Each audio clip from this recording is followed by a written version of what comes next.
महाभागवत पांडवों के पावन चरित्र का कथन श्रवण करके अपने हृदय को आराध्य देव जी की अनन्य भक्ति से युक्त करते हैं। महापुरुषों के चरित्र से हमें शिक्षा मिलती है कि भजन करना, धर्म से चलना, इसका मतलब ये नहीं कि हम वर्तमान की परिस्थिति से उसको नापें। ऐसी अज्ञान की वृत्ति मत रखना।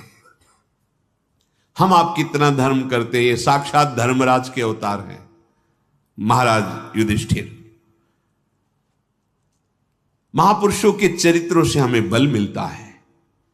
प्राण चाहे चले जाए, धर्म नहीं छोड़ना है। चाहे जितना कष्ट सहना पड़े, तो परिणाम में भगवान की प्राप्ति होती है, परिणाम में परमानंद की प्राप्ति होती है, विजयश्री की प्राप्ति होती है।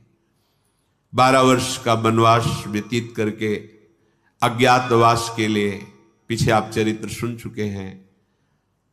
महाराज विराट के समीप, अभी कल के प्रसंग में था, युधिष्ठिर जी कंक नाम से द्यूत क्रीड़ा में प्रवीण, पासे चलाने वाला, ऐसा परिचय देकर, और राजनीति के मर्म को जानने वाला, और मैं महाराज युधिष्ठिर का आत्मवत हूं, उनका प्रिय सखा रहा हूं। वो विपत्ति में है, इसलिए मैं आपके यहां रहना चाहता हूं। महाराज विराट ने बड़े सम्मान से युधिष्ठिर जी को रखा। बल्लभ रसोईया का रूप लेकर के भीमसेन, कल की चर्चा में था, वो वहां विराजमान है।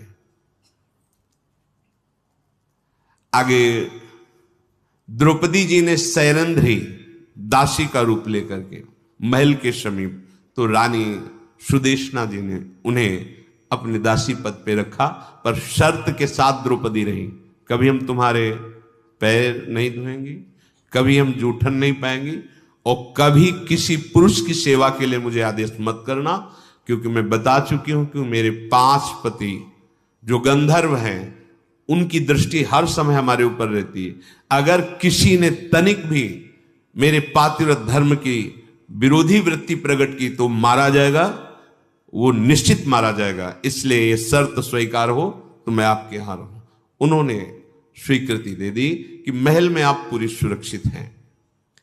तदनंतर ग्वाले का रूप धारण करके सहदेव जी विराट सभा में प्रवेश हुए। उनका ऐसा सुंदर रूप नकुल सहदेव जी का, क्योंकि अश्विनी कुमारों से प्रकट हुए। देवता के जो वैद्य हैं अश्विनी कुमार, बड़े ही सुंदर हैं। देवताओं में बहुत सुंदर है अश्विनी कुमार जी, ऐसे ही दोनों बहुत सुंदर, नकुल जी और सहदेव जी। ग्वाले का भेष धारण करके सहदेव जी सभा में पहुंचे। दिव्य कांति विराट आश्चर्यचकित होकर पूछा, तुम कौन हो, किसके पुत्र हो, और सभा में मैंने आज के पहले कभी नहीं देखा, किस उद्देश्य से हमारी सभा में आए हो। सहदेव जी की आवाज जैसे मेघ गर्जना, ऐसे गंभीर आवाज। उन्होंने कहा, महाराज मैं एक ग्वाला हूं, मेरा नाम अरिष्टनेमि है, मैं कुरुवंश शिरोमणि महाराज युधिष्ठिर का गौशाला देखता था। आपके यहां मैं कुछ समय व्यतीत करने के लिए आया हूं। मैं गौ सेवा में बहुत प्रवीण हूं। उन्होंने कहा, ग्वाले तो तुम लग नहीं रहे हो, तुम्हारे शरीर के गठन, चलन और उसकी जो शोभा है, उससे लग रहा है तुम कोई सम्राट से कम नहीं हो। तुम ग्वाले तो मुझे किसी भी ढंग से नहीं लग रहे हो। सहदेव बोले, मुझे महाराज युधिष्ठिर बहुत प्यार करते थे और अपने समान ही रखते थे, इसलिए आपको ऐसा लग रहा होगा। वस्तुतः मैं उनका ग्वाला रहा हूं, तो आपके यहां बहुत सुंदर गौ सेवा कर लूंगा और मुझे कोई वेतन नहीं चाहिए। 8 लाख गौओं के झुंड में मैं कौन सी गाय किस रोग से दूषित है, मैं उसे देख लूंगा। एक दृष्टि में बता दूंगा, ये गाय इस रोग से युक्त हो रही है। कितनी संख्या है एक क्षण में गिण के बता दूंगा। महाराज युधिष्ठिर मेरी गौ सेवा से बहुत प्रसन्न रहते थे। मैं उपाय करूंगा कि आप भी प्रसन्न रहे, इसलिए मुझे रख लिया जाए, क्योंकि मेरे महाराज विपत्ति में हैं और जब वहां वो अपने सम्राट पद पर स्थित होंगे फिर मैं उनकी सेवा में चला जाऊंगा। विराट ने कहा, तंतिपाल, मेरे यहां 1,00,000 गौएं हैं और मुझे बड़ा सुख होगा जब आप इतने गुणी मेरी गौओं की सेवा करना चाहते हैं। आप विराजिए, आपकी इच्छा के अनुसार ही आपसे सेवा ली जाएगी और आप जैसे चाहे वैसे सुखपूर्वक रहिए। कोई जान नहीं पाया और सहदेव जी गौ सेवा में रह गए। तदनंतर लंबा शरीर, श्याम रंग और स्त्रियों के वेशभूषा धारण किए हुए, बड़े बड़े कुंडल, अरुण कजरारे नेत्र, शंख की चूड़ियां, स्वर्ण के कंगन, ऐसे धारण किए हुए अपने बालों को संभालते हुए सभा में प्रवेश हुए। उर्वशी जी के शाप से नपुंसकता को प्राप्त हो गए, जिसे देवराज इंद्र ने 1 वर्ष के लिए सीमित कर दी थी। राजसभा में जे ही गए तो विराट देखकर आश्चर्यचकित हो गए कि ऐसी स्त्री तो देखी नहीं। विशाल काय, अजान बाहु, कमल नेत्र, जैसे भगवान श्री कृष्ण वैसे ही अर्जुन, नर नारायण स्वरूप। विराट ने कहा कि तुम्हें देखकर लगता है कि कोई भी शत्रु ऐसा नहीं जिसे तुम परास्त न कर सको। तुम्हारे नेत्र और भुजाओं को देख करके तुम्हारी वेशभूषा ठीक नहीं लगती। तुम ये छद्म वेश धारण करके क्या करना चाहते हो? आप अपना परिचय दीजिए, कहां से आए हो, कौन हो? तुम्हारी शक्ति, तुम्हारा धैर्य, तुम्हारे नेत्र, तुम्हारी अंग कांति देख करके ऐसा लगता है कि तुम्हारे समान योद्धा दूसरा भूमंडल पर नहीं। पर ये गजरा, ये चूड़ियां, ये वेश, विपरीत वेश, तुम्हारे शरीर के विपरीत वेश, तुम्हारा जैसा रूप है वैसा तुम्हारा शरीर नहीं है। अर्जुन बोले, मैं वास्तविक ऐसा हूं, अर्थात नपुंसक हूं, ना स्त्री हूं ना पुरुष हूं। सत्य बोल रहे, साप के कारण वैसा हो गए। मैं बहुत प्रवीण हूं संगीत कला में, नृत्य कला में, और बेड़ी गूंथना, फूलों के हार बनाना, सुंदर श्रृंगार कर देना, ये सब मेरे स्वभाव में है। अगर आप मुझे अपने यहां महल में रख लें तो मैं ऐसी नृत्य कला और संगीत सिखाऊंगा जो तुम्हारे राज्य में ही नहीं है, क्योंकि देवराज इंद्र के यहां गंधर्व से सीख करके आए हुए हैं। नृत्य कला, संगीत कला, सब में ये पारंगत है, भगवत स्वरूप है। क्या आप मुझे अपने महल में राजकुमारी और रानियों की सेवा में और नृत्य कला आदि सिखाने में रख सकते हैं? मेरा नाम बृहन्नला है। मैं आपकी पुत्री या पुत्र, जो आप भाव करें, इस भाव से मैं रह सकता हूं। विराट जी बोले, बृहन्नले, तुम मेरी पुत्री को और उनकी समान अवस्था वाली राजकुमारियों को नृत्य कला और संगीत सिखाओ, पर मैं तुम्हारे पर विश्वास कैसे कर लूं? जो संगीतज्ञ थे उनसे कहा, इसकी परीक्षा लो। तो उनकी कलाएं देखकर सब मंत्रमुग्ध हो गए सभा में। फिर उन्होंने वैद्य को बुलाया और कहा, इसकी नपुंसकता की जांच करो। जांच कराएगी, क्योंकि महल में ऐसे थोड़ी रखा जाएगा। ठीक प्रमाणित हुआ। जो बोल रहे थे वैसे ही, संगीत कला में, नृत्य कला आदि में प्रवीण और नपुंसक। अतः बृहन्नला को अंतःपुर में राजकुमारी उत्तरा और अन्य राजकुमारियों के मध्य में शिक्षा देने के लिए रख लिया गया। महान शक्तिशाली अर्जुन विराट कन्या उत्तरा उसकी सखियों को सेविका की भांति, जैसे दासी, ऐसे वर्ताव करते हुए महल में समय व्यतीत करने लगे। कोई ये नहीं जान पाया ये गांडीव धनुषधारी महावीर अर्जुन है। तदनंतर शक्तिशाली नकुल जी, राजा का जहां अश्वशाला थी, जहां राज परिवार के अश्व रहते थे, बड़ी ही सूक्ष्म दृष्टि से निरीक्षण कर रहे थे। सूचना राजा को दी कि एक अपरिचित व्यक्ति, ऐसा लग रहा है कि ये अश्व विद्या में बड़ा प्रवीण है। विराट ने उनको बुलाया,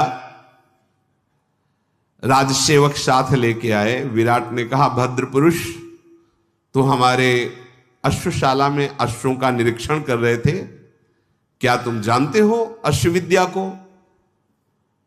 तो नकुल जी ने कहा, शत्रुदमन, मैं पहले आपको परिचय दे देता हूं, चक्रवर्ती सम्राट महाराज युधिष्ठिर का अश्व सेवक हूं। अश्व को देखकर ही मैं बता सकता हूं कि इसकी चाल कितनी है, कितने घंटे में कितने किलोमीटर चल सकता है, उसकी जाति, कोई कितना भी दुष्ट घोड़ा हो उसको काबू में करना, कोई कितना भी बीमार घोड़ा हो उसकी चिकित्सा करना, ये सब मुझे आता है। मैं जिस घोड़े को शिक्षा दूंगा वो युद्ध क्षेत्र में कभी भाग नहीं सकता, कायर नहीं हो सकता। मैं बहुत गुणों से युक्त हूं अश्व सेवा में।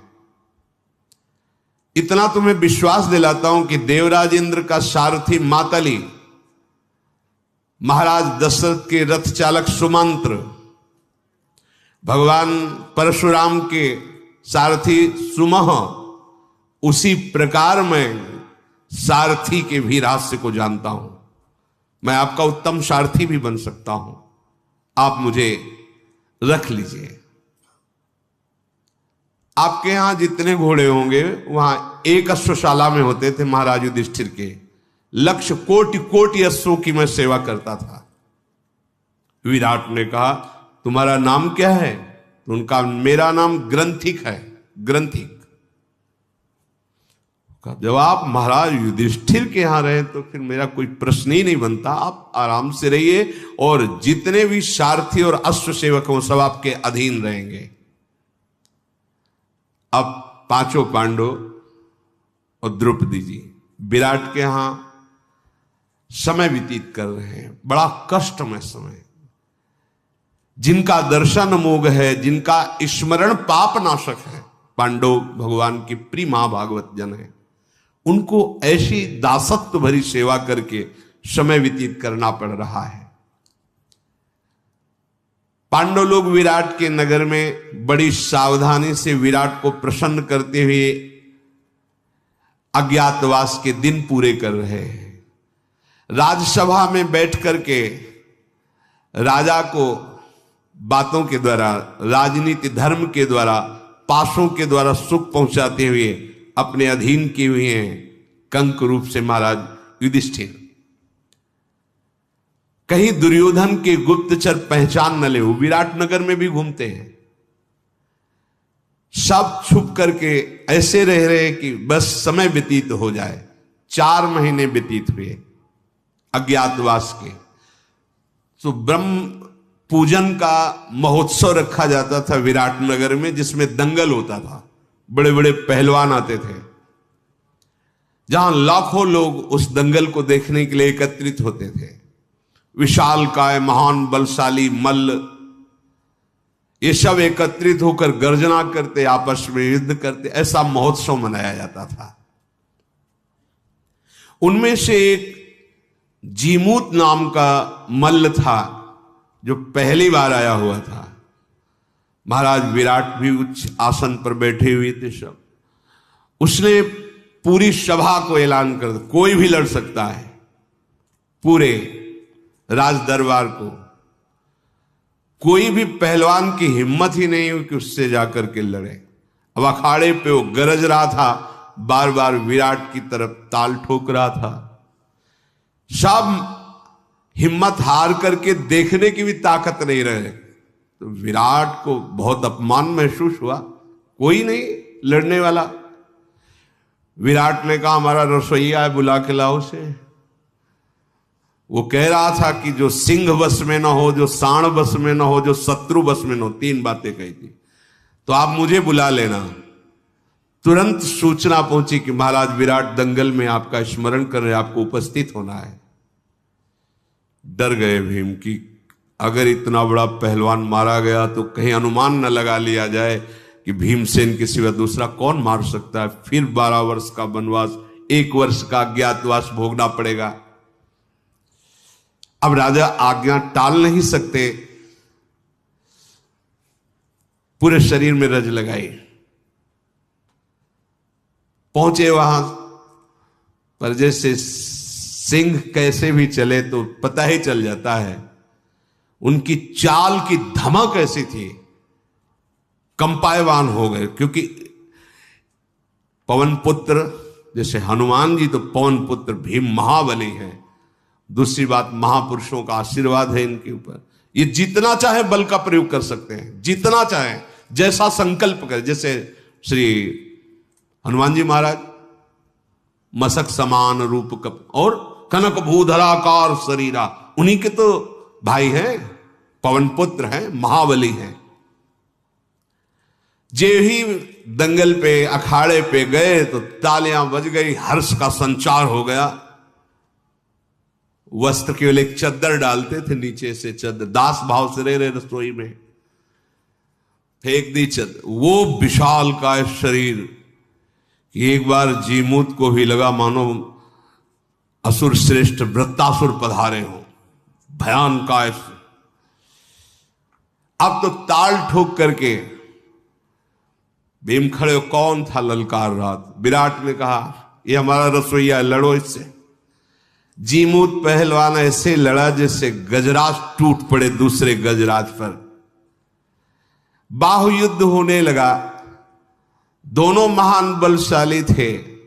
विजय की अभिलाषा से एक दूसरे को उत्साह भर कर घसीटना, पटकना, थप्पड़ मारना, गुथ जाना, छुटाकर दूर होना, ऊपर उछालना, ऐसी जो पहलवान की क्रियाएं, चेष्टाएं होती हैं युद्ध में, वैसा। विपुल पराक्रमी महाबाहु भीमसेन ने सोचा इसके साथ क्या समय व्यतीत करे, मारना तो पड़ेगा ही, ऐसे तो मानेगा नहीं। तो जैसे जंगल का राजा सिंह किसी हाथी के बच्चे पे टूट पड़े, ऐसे उसको जमीन से उठा लिया और उठा करके पैर की तरफ पकड़ 100 बार घुमाया, पटक दिया, मर। भीम के सामने कौन टिक सकता है?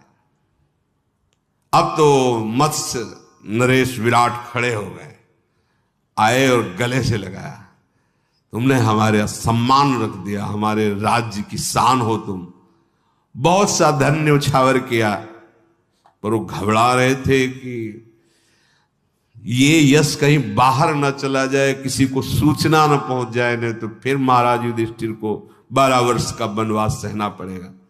विराट से कहा इस विषय का कोई भी उत्सव नहीं मनाया जाएगा, हमारी प्रार्थना है। मैं सेवक हूं, मैं ये सम्मान नहीं चाहता कि देश विदेश में मेरा नाम हो, इसलिए यही ये बात शांत कर दी जाए।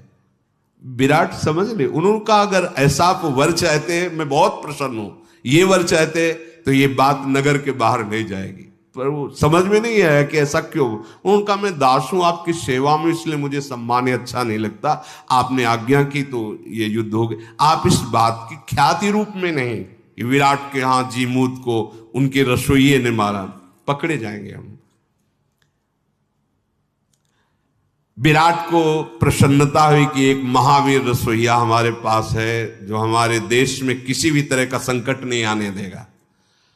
और अर्जुन अपने संगीत से, नृत्य से अंतःपुर को अधीन कर लिया। जो राजकुमारियां, स्त्रियां अर्जुन के स्वभाव दासत्व से सब रिझी हुई थी।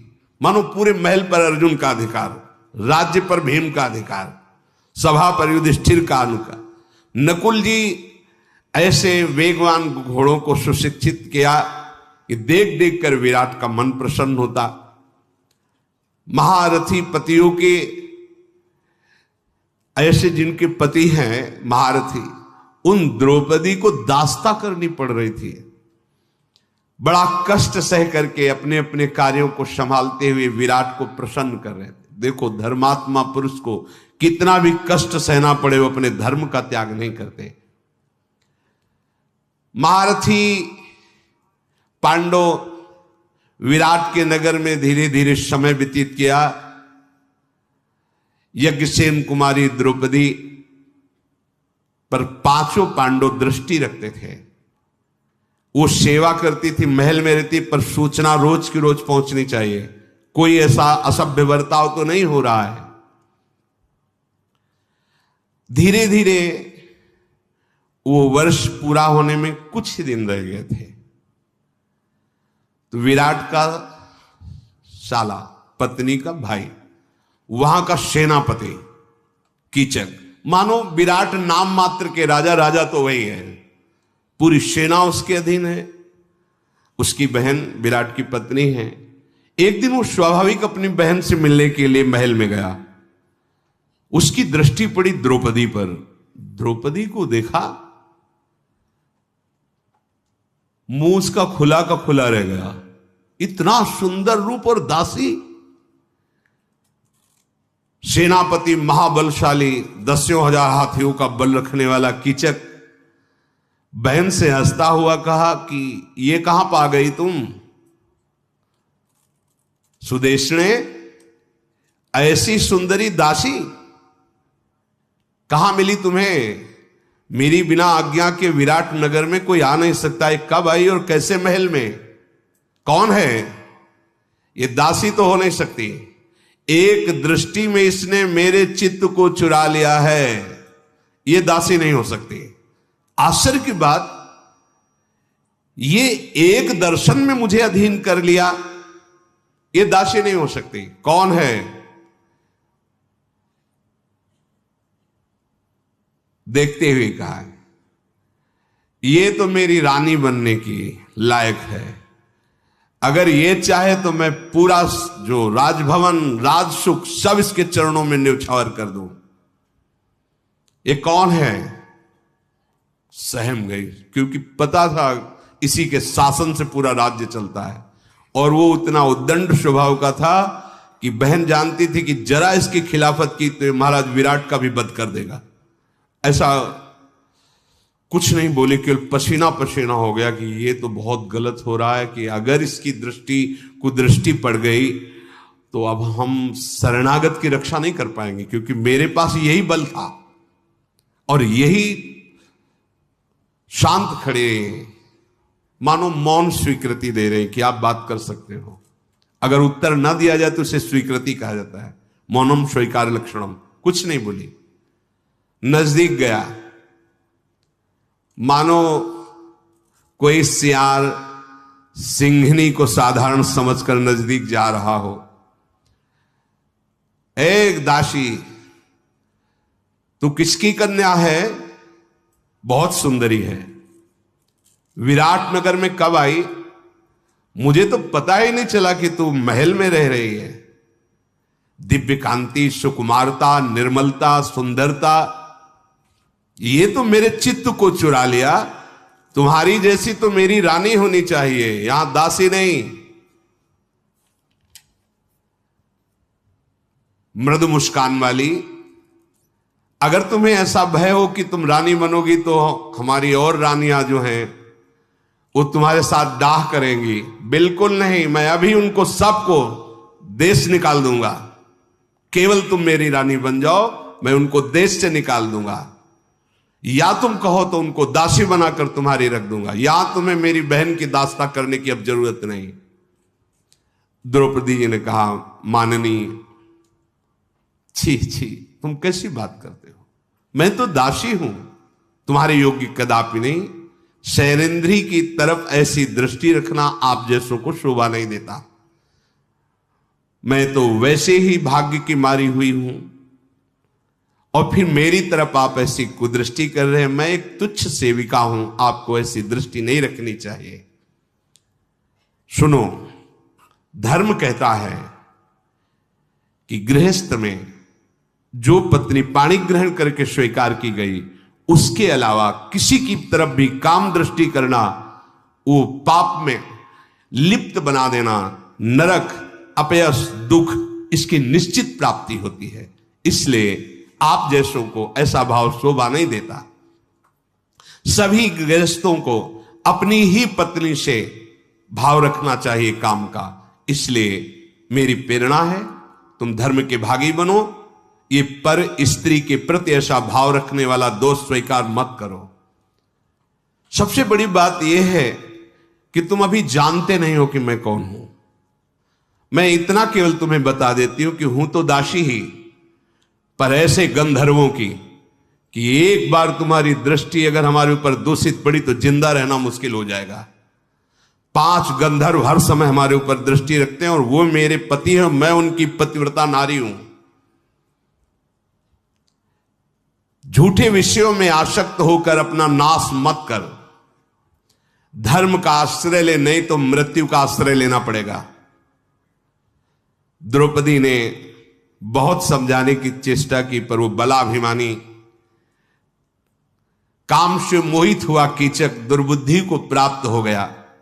वो बिल्कुल नजदीक पहुंचा और कहा, सुमुखी, तुम्हें गंधर्वों से नहीं डरना चाहिए। 5 गंधर्व, 1000 गंधर्व आ जाए तो भी मैं एक बार में ही उनको नष्ट कर दूंगा। गंधर्वों से नहीं डरना चाहिए, तुम हमारे बल को नहीं जानती हो। मैं इस संपूर्ण राज्य का स्वामी हूं, सेवक नहीं हूं।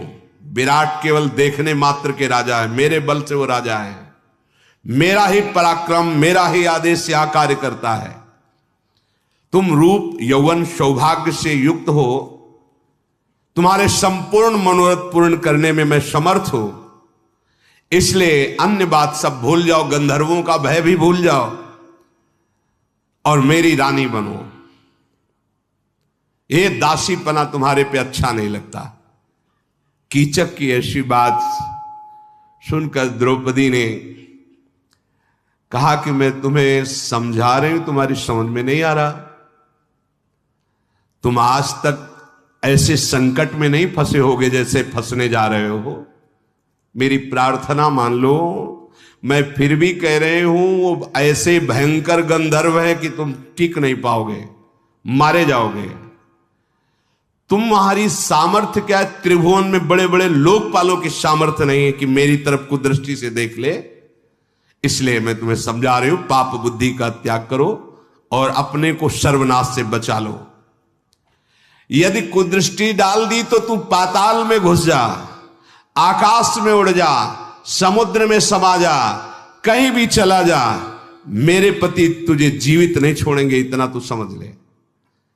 तू मेरा अपमान कर रहा है ये कुदृष्टि करके, तो लिख ले, तेरे पुत्र, तेरे भाई, बंधु बांधव सब मारे जाएंगे। तू मुझे जानता नहीं, इसलिए ऐसी दृष्टि की। इस काम को शासन में रख और गंदी बात मत कर। चाहे कोई संपूर्ण दिशाओं की शरण ले ले, बड़े बड़े पर्वतों की गुफाओं में छुप जाए, पृथ्वी के अंदर धंस जाए या आग में कूद जाए, तो भले बचने की कोशिश कर ले, लेकिन मेरे पतियों से नहीं बच सकता। इसलिए मैं कह रही हूं कि शांत हो जा तू। द्रौपदी ने बार बार उससे समझाने की, पर वो काम विवश नहीं समझ पा रहा था। सुदेशना से बोला, सुदेशने, जिस प्रकार से राजी हो उस प्रकार से इसे राजी कर। वो तो कांप रही थी कि बहुत ही वैसे स्वभाव का है, महाराज का भी वध कर देगा, मेरा भी वध कर देगा। सेनापति, शासन तो उसके हाथ में है। कीचक की बात सुन करके विराट की पत्नी मन ही मन बहुत भयभीत और क्लेशित हो रही। कहा, भैया अब मेरी भी तो बात सुनो। ये दासी भाव से मेरे यहां शरण में आई, सुरक्षित रह रही, मैं अभय मांगती हूं अपने लिए भी और इसके लिए भी। आप भयभीत मत कीजिए, तुम्हारा कल्याण हो। देखो सदैव तुम हमें प्यार करते रहे हो, तुम्हारी मैं बहन हूं, मेरी इतनी बात मान लो, इसके प्रति दोष दृष्टि मत करो। इसने हमें एकांत में बताया कि इसके पति कितने बलवान हैं, तो मुझे भय लग रहा है कि अगर आप ऐसा कुछ चेष्टा करेंगे। एक बार की बात बताऊं, महाराज विराट भी इसे देखकर मोहित हो गए थे। तो जब मैंने उनके पतियों का परिचय दिया कि वो गंधर्व में महान बलवान है, तो उसी दिन से इसकी चरण वंदना करते, कभी कुदृष्टि से नहीं देखते। इसलिए मैं तुमको भी कह रही हूं भाई हो, इसके प्रति कुदृष्टि मत रखो। मैं तुम्हें भ्रातृ स्नेह के कारण ऐसा महान क्रोध से युक्त होकर कीचक बोला, सैकड़ों शास्त्रों गंधर्व मेरा कुछ नहीं बिगाड़ सकते। डर गए, शांत हो गए और मन ही मन कहने लगे, भगवान इस शैलेंद्री की रक्षा करो, क्योंकि मेरी कोई सामर्थ्य नहीं है। और रोने लगी। कीचक कड़ुआ बोलता चला जा रहा था। कहा, देख मैं भाई के कारण प्रियता से समझा रही थी, लेकिन तू समझ नहीं रहा। अब मुझे लगता है मेरा कोई भाई नहीं बचेगा। 100 भाई थे कीचक, कोई नहीं बचेगा। निश्चित तू जो पाप करने की सोच रहा है तेरा सर्वनाश कर देगा। अब मैं समझ गई तू यमलोक जाने वाला है। मेरे लिए सबसे दुख की बात की मेरी शरण में हो, मैं इसकी रक्षा नहीं कर पा रही। थोड़ी देर मन में चिंतन करती रही, क्या उपाय करूं। कोई उपाय जब समझ में नहीं आया तो कीचक से कहा कि मेरी सामर्थ्य नहीं कि मैं कुछ कह सकूं, तुम ही बोलो कैसे मिलोगे उससे, क्या मैं सहयोग कर सकती हूं, क्योंकि राजा मारे जाएंगे, पूरा अधिकार छिन जाए। कीचक ने कहा कि मैं त्योहार पर्व का उत्सव मनाने जा रहा हूं, तुम ऐसा घोषित करो और तुम्हें मैं बुलाऊंगा, तुम कहना मैं आने में असमर्थ हूं, तो इसको भेजना कि भोजन सामग्री पेय पदार्थ ले जाए, बस इतना तुम कर दो। कर अब उनको कहना पड़ेगा, ठीक है तुम जाओ उत्सव मनाओ, मैं इसको भेजूंगी। आश्वासन देकर उस समय कीचक को वहां से हटाया।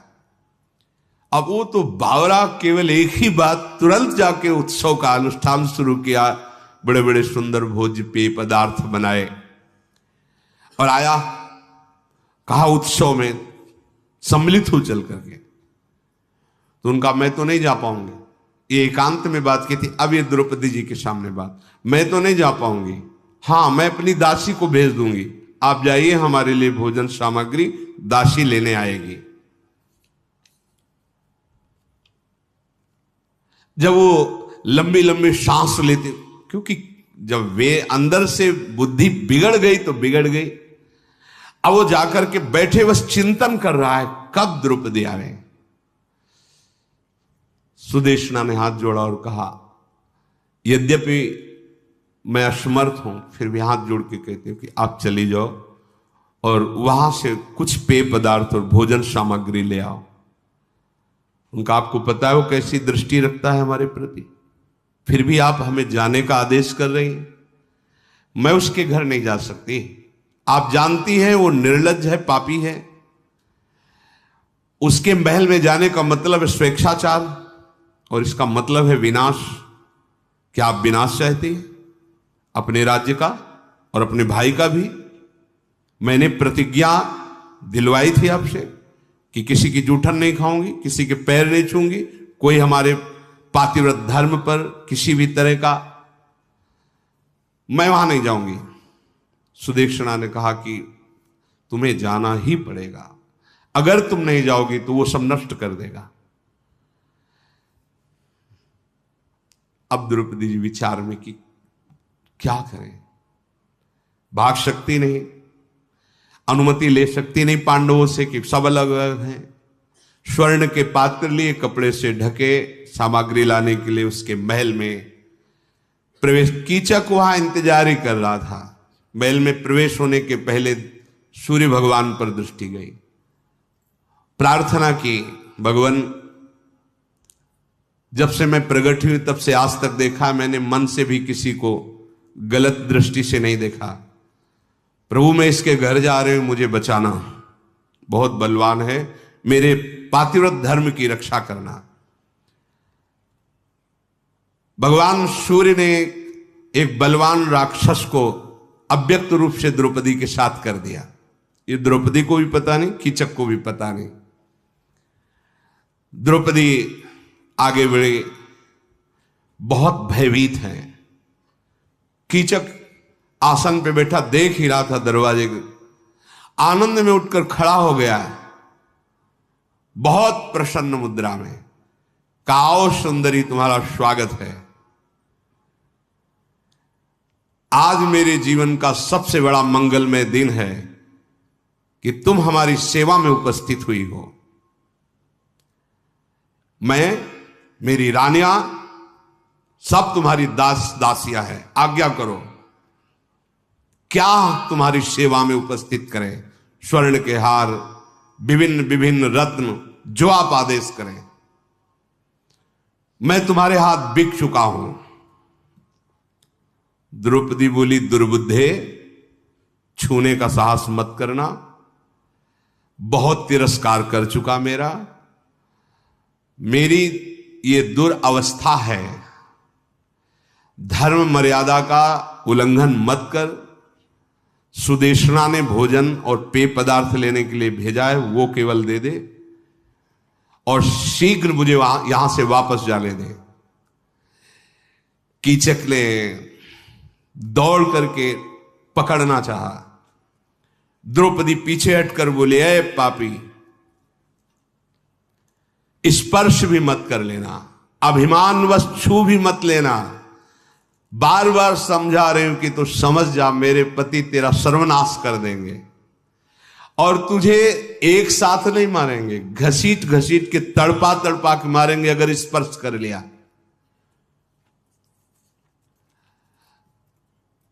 पर वो कामाशक्त द्रौपदी की ओर दौड़ा तो ऐसा उसको महसूस हुआ मानो द्रौपदी ने पटक दिया।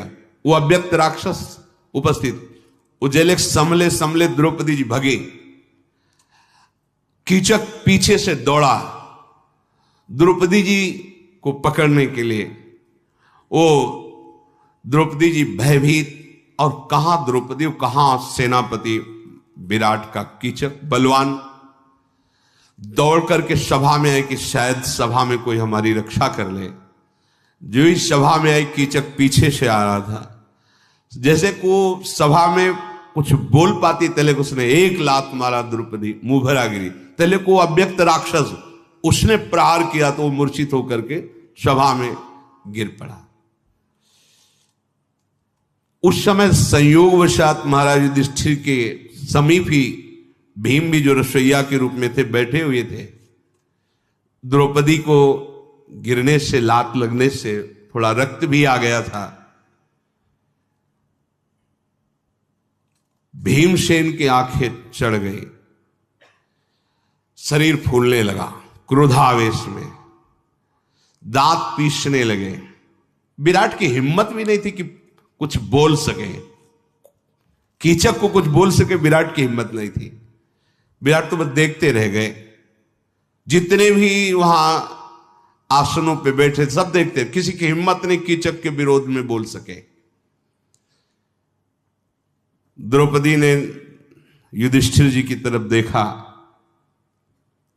फिर भीम की तरफ देखा कि आप लोगों के कारण ही ऐसी दुर्अवस्था हुई है। द्रौपदी का अपमान देखकर भीम एकदम उठने को हुए। युधिष्ठिर जी नजदीक सरक के गए, पकड़ा। 2 ही दिन 4 दिन रह गए, फिर 12 वर्ष का वनवास, 1 वर्ष का अज्ञात। चुप रहे, शांत रहे, दबा दिया।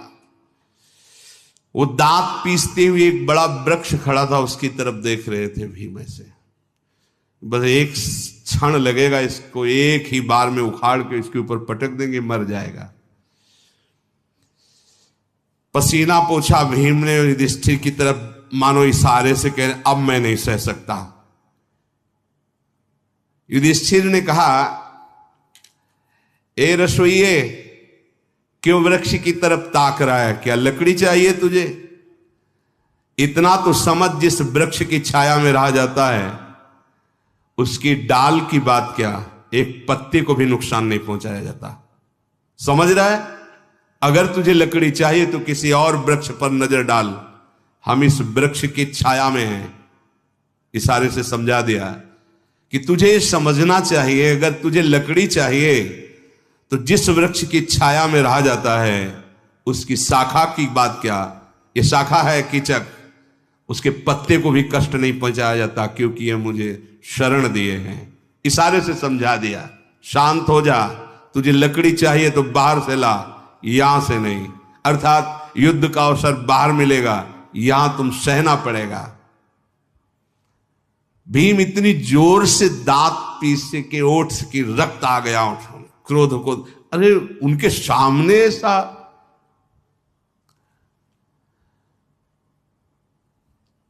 द्रौपदी जी केवल अश्रु प्रवाह कर रही थी। युधिष्ठिर जी ने नेत्रों से ही समझाया, धैर्य धारण करो, धैर्य धारण करो, हमारा समय पूरा होने में कुछ समय रह गया है। इशारे से कहा, बस धैर्य धारण करो। महाराज विराट आसन पर बैठे, ऐसा नहीं होना चाहिए, राजा का कर्तव्य है। पर कर्तव्य बने तो कैसे बने? वही सेनापति, वही शासक एक तरह से है, उसी के बल से तो ये बल वाले हैं। द्रौपदी जी ने कहा, महाराज मैंने कोई अपराध नहीं किया, आपने देखा, और आपके महल में मैं शरणागत होकर रह रही हूं, आपके सामने लात मारा, क्या ऐसा बर्ताव आप देखकर सह सकते हैं?